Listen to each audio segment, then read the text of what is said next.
아멘. 오늘 우리에게 주시는 하나님의 말씀은 창세기 36장 9절에서 43절입니다.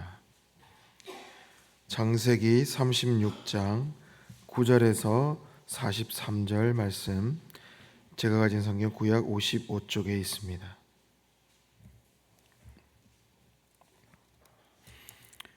우리 말씀을 한 목소리로 같이 읽겠습니다.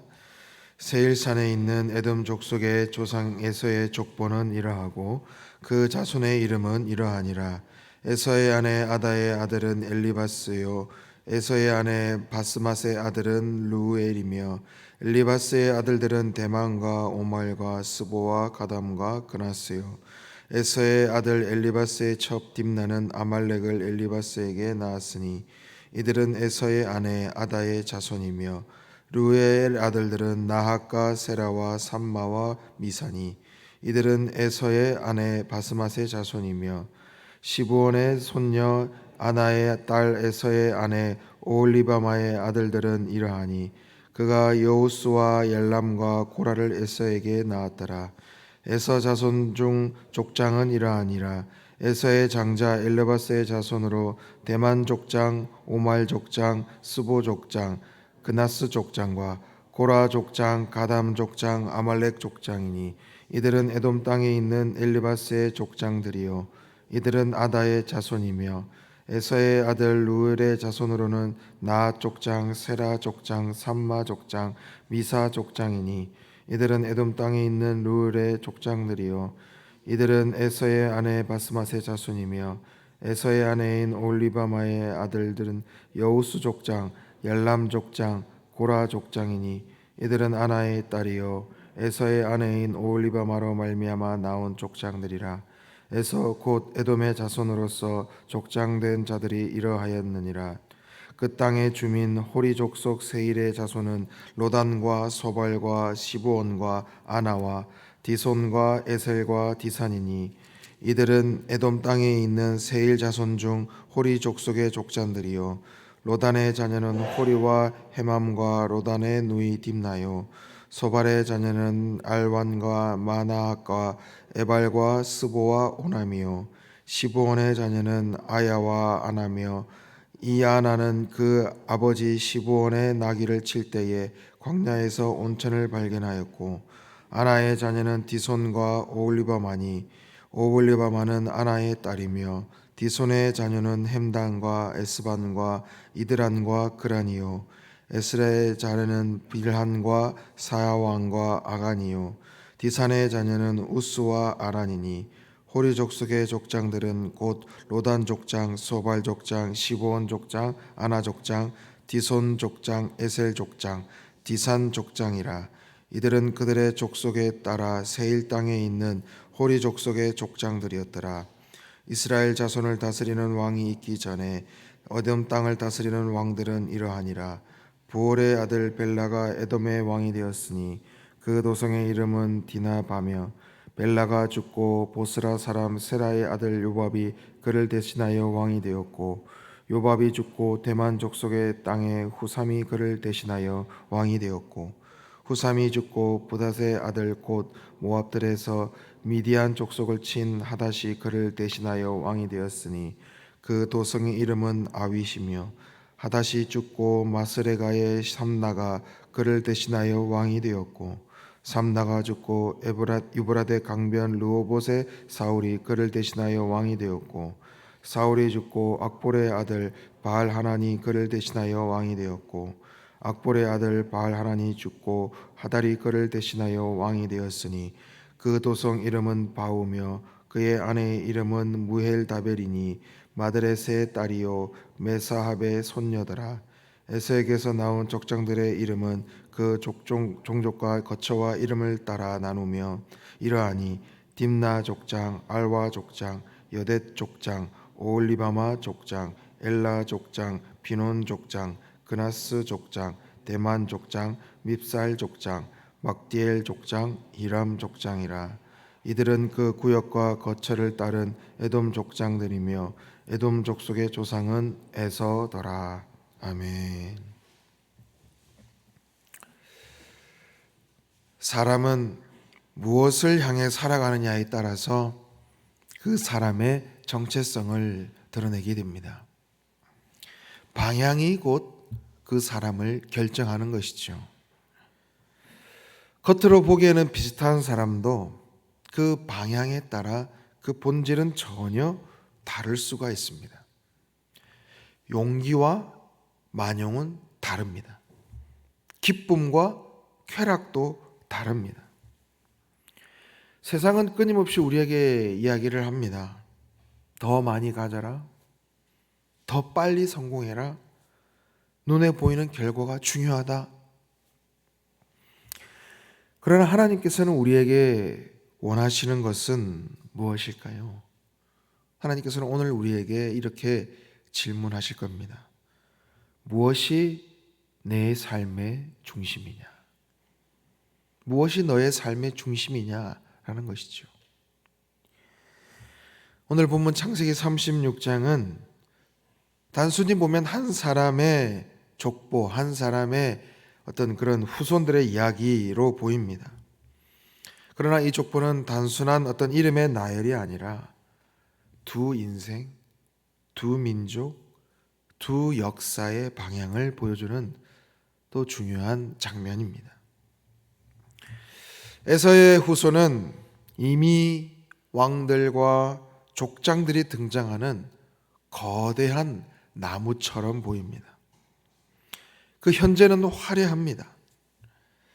그에 반해 야곱의 그 집안은 아직 싹도 피어나지 않은 작은 씨앗에 불과합니다. 에서는 눈에 보이는 번영을 먼저 얻었습니다. 하지만 야곱은 더디지만 하나님의 언약을 붙들고 갑니다. 여기서 우리가 기억해야 할 것은 두 민족 다 하나님의 통치 아래에 있다는 사실입니다. 하나님은 야곱만 다스리시는 분이 아니라 에서의 역사에도 주관하시는 분이십니다. 언약 안에 있는 자뿐만 아니라 언약 밖에 있는 자 역시 하나님의 섭리 아래 있습니다. 우리는 보통 이 에서의 집안에 대해서 하나님이 야곱을 선택하셨다 그러면 에서는 버림받은 것 아닌가라고 생각하기도 하죠. 그러나 하나님의 역사는 그렇게 단순하게 말하진 않습니다. 에서의 역사 속에서도 하나님의 그 세상 만사를 주관하는 그 섭리 속에 있습니다. 그래서 이 야곱과 에서가 그 리브가의 복중에서 잉태했을 때 창세기 25장에서도 하나님 말씀하셨죠. 두 국민이 내 태중에 있구나. 즉 하나님께서는 처음부터 이 야곱뿐만 아니라 에서를 통해서도 한 민족을 세우실 것을 계획하고 있으셨다라는 겁니다. 그러니까 오늘 본문이 바로 그 예언이 실제로 성취되는 그런 장면인 것이죠. 에서의 후손들은 족장이 되고 왕들이 세워져서 에돔이라는 국가가 형성됩니다. 이것은 무엇을 의미하겠습니까? 하나님의 선택은 한 사람을 사랑하기 위해서 다른 사람을 무가치하게 버리는 방식이 아니라 다른 역할 속에서 두시는 또 하나의 방식이라는 것입니다. 그래서 아브라함을 부르셨을 때도 너를 통해 모든 민족이 복을 얻을 것이다 라는 언약이셨습니다. 우리도 마찬가지입니다.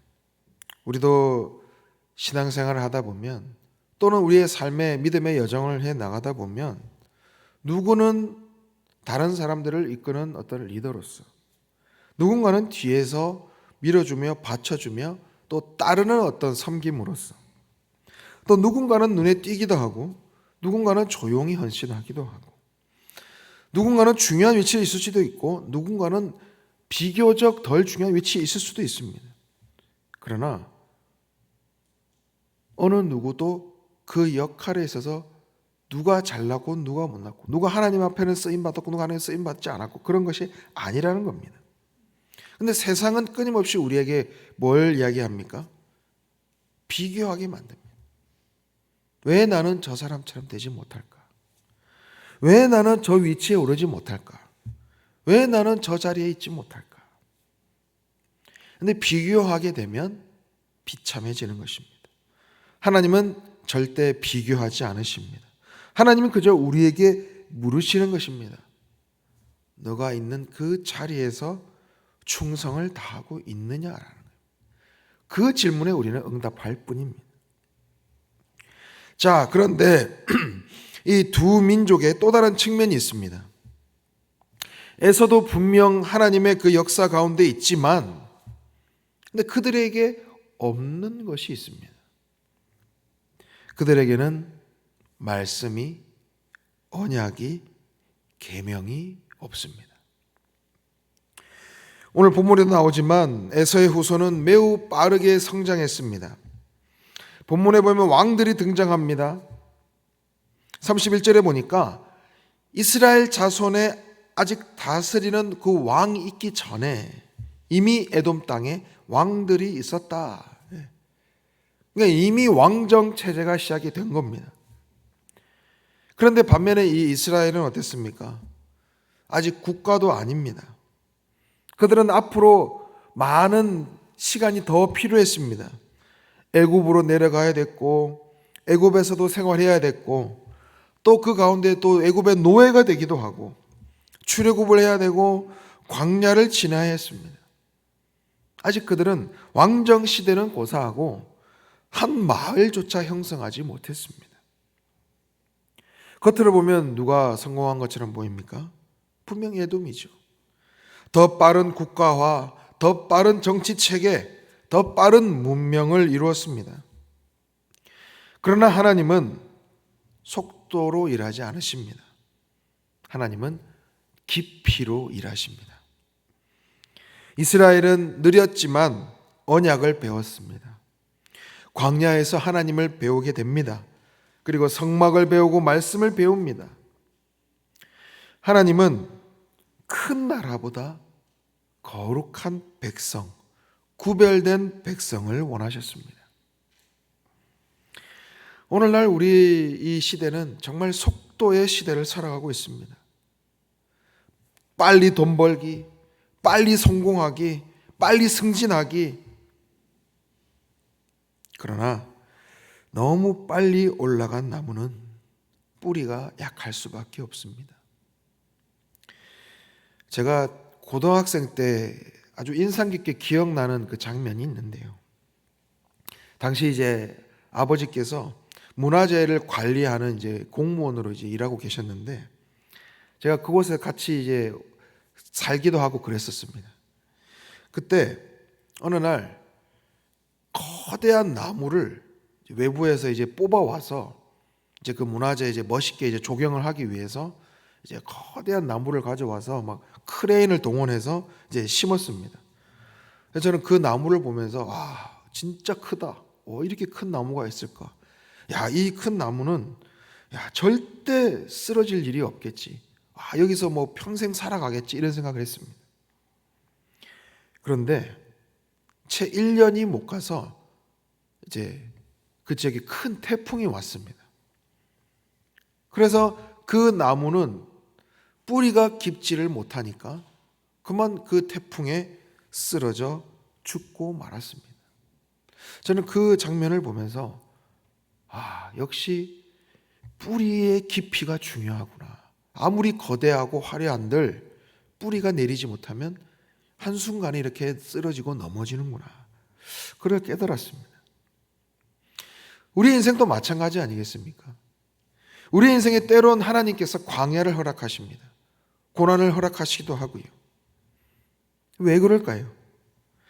이것은 그 인생을 단순히 늦추고 붙잡기 위한 것이 아니라 무너지지 않게 뿌리를 내리는 시간이기 때문입니다. 내가 바라는 것, 내가 원하는 것이 내 생각대로, 내 속도대로 원하는 대로 이루어지지 않을 수도 있습니다. 늦어질 수도 있습니다. 취업이, 결혼이, 또 어떤 사업의 성장이 내가 바라는 것들이 늦춰질 때도 있죠. 그때 우리는 종종 그렇게 생각합니다. 나는 안 되는구나. 나는 왜 이럴까? 남들은 다 앞서가는 것 같은데. 그러나 하나님의 이 인내의 시간은 버림이 아니라 뿌리를 내리는 시간인 줄 믿습니다. 빠름보다 중요한 것은 바른 중심인 줄 믿습니다. 지금은 우리 가슴에 손을 얹고 한번 생각해 보시죠. 지금 무엇이 내 삶의 중심입니까? 우리 사랑하는 영락의 가족 여러분, 이 에서의 족보는 그 민족의 번영과 발전을 보여줍니다. 모든 것이 하나님의 역사 속에 있습니다. 그러나 그 번영과 발전 이후에 무엇이 남았는가 하는 것입니다. 하나님의 역사로 하나님의 섭리로 발전했다면 그들의 당연한 태도는 하나님을 믿고 섬기는 것이었지만, 그런데 그 에돔, 그 에서 민족의 삶에는 하나님의 말씀이 없었습니다. 왕은 있었지만 언약이 없었습니다. 영토는 있었지만 계명은 없었습니다. 성공은 있었지만 중심은 흔들리는 민족이었습니다. 반면에 이스라엘은 느렸지만 하나님을 붙들었습니다. 그래서 결국 신앙은 무엇을 가졌느냐가 아니라 누구를 중심에 두었느냐라는 것입니다. 지금 내 삶의 중심은 누가 앉아 있습니까? 나는 빠른 결과를 원하는가? 깊은 성숙을 원하는가? 세상 속에 살고 있지만 혹시 세상에 내가 지금 동화되어 가고 있지는 않은가? 우리는 이 신앙, 이 믿음의 중심을 지켜야 될 줄 믿습니다. 성공보다는 사명으로, 속도보다는 방향으로, 세상의 소유보다는 하나님을 소유하고 그 중심에 모실 때에, 올바른 중심을 잡을 때에 우리는 세상이 아닌 하나님 나라의 이야기를 써 내려가게 될 것입니다. 이런 중심, 이런 믿음 위에 신앙의 집을 지어가시는 우리 모두가 되기를 간절히 소망합니다. 기도하겠습니다. 사랑과 은혜가 풍성하신 하나님 아버지, 오늘 말씀을 통해 우리의 삶의 중심이 어디에 있는지 다시 돌아보게 하시니 감사합니다. 세상은 우리에게 더 많은 것을 가지라고, 더 빨리 성공하라고 부추기지만 주님께서 원하시는 삶은 바른 중심이라는 것을 기억하게 하여 주옵소서. 우리 안에 눈에 보이는 성공, 현실의 만족을 쫓고 세상의 어떤 기준을 붙드는 어리석음이 있다면 과감히 버리게 하여 주시옵소서. 우리의 중심이 물질이나 명예, 사람의 인정이 있는 것이 아니라 오직 하나님의 나라와 그 뜻 위에 바로 서게 하여 주시고, 때로는 더디고 광야 같은 길을 걸을지라도 조급해하지 않게 하시고 하나님의 시간과 하나님의 방법을 믿고 나아가게 하여 주시옵소서. 세상 속에 우리가 여전히 살아가지만 세상에 동화되지 않게 하시고 우리의 가정과 자녀들이 믿음의 중심을 잃지 않도록 주님 인도하여 주시옵소서. 그래야 해서 다음 세대 믿음의 유산이 되게 하시고 하나님을 경외하는 거룩한 본이 되게 하여 주시옵소서. 오늘도 우리의 그 믿음의 여정을 주님 주관하여 주시고 어떤 삶의 자리에서도 하나님을 중심에 모시는 그 삶을 잊지 않고 살아가게 하여 주시옵소서. 예수님의 이름으로 기도드립니다. 아멘. 주님께서 가르치신 기도 드리겠습니다. 하늘에 계신 우리 아버지, 아버지의 이름을 거룩하게 하시며 아버지의 나라가 오게 하시며 아버지의 뜻이 하늘에서와 같이 땅에서도 이루어지게 하소서. 오늘 우리에게 일용할 양식을 주시고 우리가 우리에게 잘못한 사람을 용서하여 준 것 같이 우리 죄를 용서하여 주시고 우리를 시험에 빠지지 않게 하시고 악에서 구하소서. 나라와 권능과 영광이 영원히 아버지의 것입니다. 아멘. 우리 말씀을 기억하며 함께 기도하기 원합니다. 우리가 세상의 성공과 소유가 아니라 오직 주님만을 우리의 삶의 중심에 두게 하시고 어떤 상황 속에서도 믿음의 방향을 잃지 않는 삶 되게 하여 주옵소서. 우리 가정과 다음 세대가 세상에 동화되지 않고 하나님 중심의 그 신앙을 굳게 지키고 우리의 삶의 모습이 믿음의 본이 되게 하여 주옵소서. 오늘도 성령으로 충만케 하사 마땅히 기도할 바를 알게 하시고 모든 것을 합력하여 선을 이루시는 하나님을 경험하게 하여 주옵소서. 다음 세대를 위해 기도합니다. 영유아부 유치부 아이들이 하나님의 말씀으로 양육되게 하시고 몸이 자라고 생각이 자라는 것처럼 하나님에 대한 지식과 믿음도 자라게 하옵소서. 아동부 중고등부 아이들이 오직 하나님만이 삶의 주인이심을 깨닫게 하시고 하나님을 나의 주인으로 모시며 하나님의 뜻에 따라 미래를 꿈꾸는 아이들이 되게 하여 주옵소서. 청년들이 오직 창조주 하나님을 기억하며 자신의 계획 뜻이 아니라 하나님의 인도하심을 따라 살아가는 그런 청년들 되게 하여 주옵소서. 학업, 군생활, 취업, 직장 각자의 그 삶의 자리에서 임마누엘의 하나님을 경험하게 하여 주시옵소서. 계속해서 환우들을 위해서 또 오이코스 멤버들을 위해서 각 개인의 기도 제목을 놓고 계속 기도하며 나가겠습니다. 주님 아버지 감사합니다. 주님 우리의 삶의 중심이 어디에 있는지 우리가 다시 한번 기억하고 그 에서 에돔 족속의 그 족보를 받고 있습니다. 아버지 그들은 화려하게 번영하고 왕정을 이루고 정치 그런 아버지 국가를 이룬 것처럼 보이지만 그들은 중심이 없었습니다. 주님 우리의 중심도